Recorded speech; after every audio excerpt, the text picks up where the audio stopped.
অজানা নম্বরের মেসেজ গল্পের পর্ব ১ শুরু করা যাক। রাত ১টা ১৭ মিনিট। ঢাকা শহর তখন গভীর ঘুমে ডুবে আছে।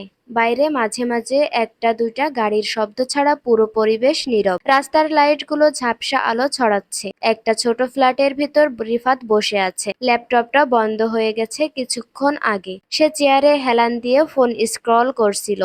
ঠিক তখনই ফোন ভাইব্রেট করলো। একটা অচেনা নম্বর থেকে মেসেজ। রিফাত একটু ভুরু কুঁচকে তাকালো। মেসেজ লেখা, তুমি কি আমাকে মনে করতে পারো? প্রথমে সে ভাবলো এটা কোনো ভুল নম্বর বা প্রাঙ্ক। সে রিপ্লাই দিল, কে আপনি?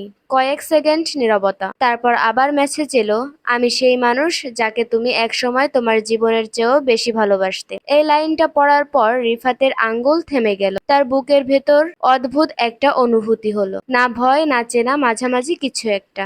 সে দ্রুত মাথার ভিতর খুঁজতে শুরু করলো। কোনো পুরনো সম্পর্ক, কোনো হারানো প্রেম, কোনো নাম।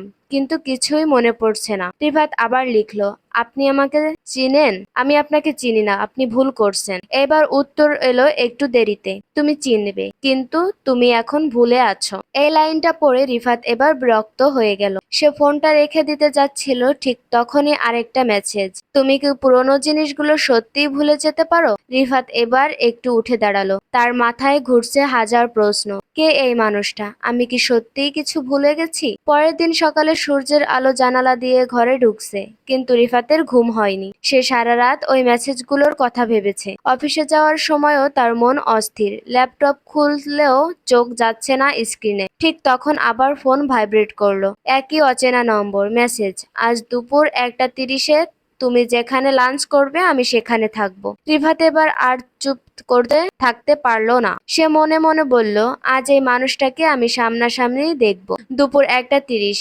ক্যাফে। পুরাতন ঢাকার একটা শান্ত ছোট ক্যাফে।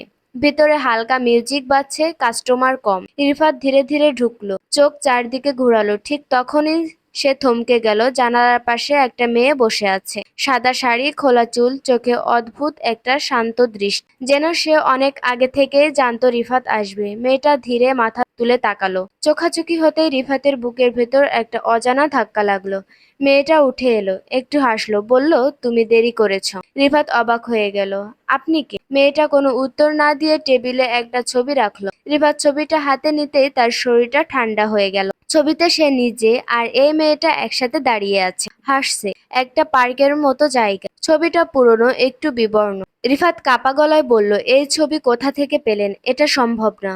মেয়েটা শান্তভাবে বলল, এটা কোথা থেকে এসেছে সেটা গুরুত্বপূর্ণ নয়। গুরুত্বপূর্ণ হলো তুমি এটা কেন ভুলে গেছো। রিফাত এবার একটু রেগে গেল।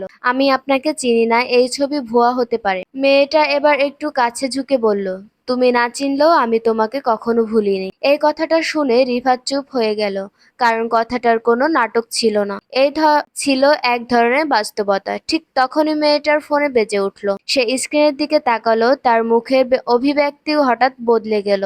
আগের শান্ত হাসি আর নেই, চোখে এক টান টান চাপ। সে ধীরে বলল, তারা খুঁজে পেয়েছে আমাকে। রিফাত জিজ্ঞেস করলো, কারা? মেয়েটি উঠে দাঁড়ালো, বলল, যাদের কাছ থেকে আমি পালিয়ে এসেছি। রিফাত এক ধাপ সামনে এসে বলল, আমি কিছুই বুঝতে পারছি না, আপনি কে? এই ছবি কি? আর আমাকে কেন বলছেন? তখনই মেয়েটার ফোনে বেজে উঠল। সে স্ক্রিনের দিকে তাকালো। তার মুখের অভিব্যক্তিও হঠাৎ বদলে গেল।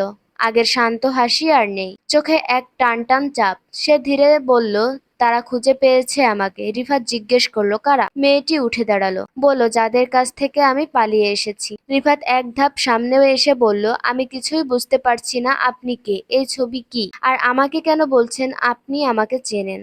মেয়েটা কিছুক্ষণ চুপ থাকলো, তারপর খুব নিচু গলায় বলল, আমার নাম নীরা। ঠিক তখনই ক্যাফের বাইরে একটা কালো গাড়ি এসে থামলো। গাড়ির জানালা টিনটেড, ভিতরে দুইজন লোক, কালো সানগ্লাস। কোনো কথা না বলে সরাসরি ক্যাফের ভিতরে তাকিয়ে আছে। নীরা দ্রুত বলল, তুমি এখনই এখান থেকে চলে যাও। রিফাত অবাক, মানে কি? আমি কেন যাব? নীরা এবার একটু কাপা গলায় বলল, কারণ এই গল্পটা তোমার জানার কথা না, কিন্তু তুমি জেনে গেছো। দরজা খুলে গেল। কালো পোশাকের দুইজন লোক ঢুকছে ক্যাফেতে, ধীরে কিন্তু নিশ্চিতভাবে। নীরা শেষবারের মতো বলল, রিফাত, তুমি যদি বাঁচতে চাও আমাকে ভুলে যাও।